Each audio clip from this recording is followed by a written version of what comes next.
Не выкладывала в бокал, так что я волнуюсь сейчас. Стою, придумала.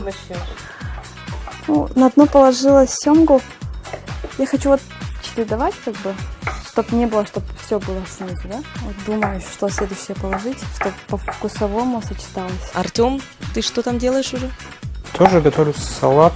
Сейчас пока все нарежу, а потом буду думать насчет, как будем все размещать в бокале.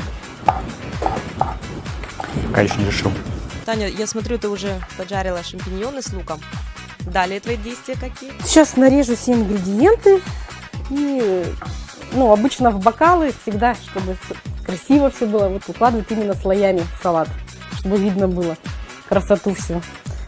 Я также сделаю это. От перестановки слагаемых меняется сумма, допустим, если сначала положить один ингредиент, потом второй, третий, а если их по-другому? Очень вкусовые качества меняются. Язык ты режешь кубиками, да? Да, я режу кубиками, потому что бокал у нас такой изящный, в принципе, тут горлышко не сильно большое, чтобы было удобно доставать и эстетично было. Потому что если длинной соломкой будет все это тянуться, поэтому я думаю, что лучше кубиком нарезать.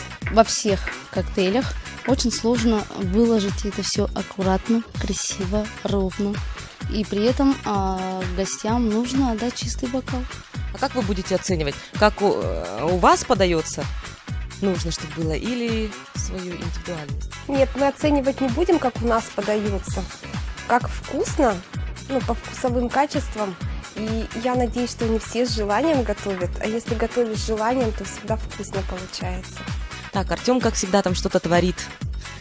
Что-то у него там необычное. Расскажи. Я смешал огурцы с яблоком. Это опять, как всегда, все экспромтом. Я сначала положила язык, потом сверху жареные грибы с луком. Я хочу, так как бокал большой, я, наверное, какой-нибудь слой повторю.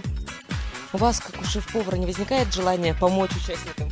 Конечно, возникает очень даже. Где-то хочется помочь, как правильно порезать, как правильно уложить, чтобы было легче. Вы нам потом покажете, чтобы мы уже знали. Секреты не выдаем. Когда мы открывали ресторан, мы думали, что людям больше всего нравится.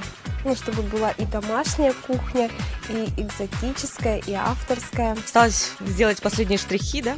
Я думаю, уже пора приступить к оформлению. И буквально через пару минут завершать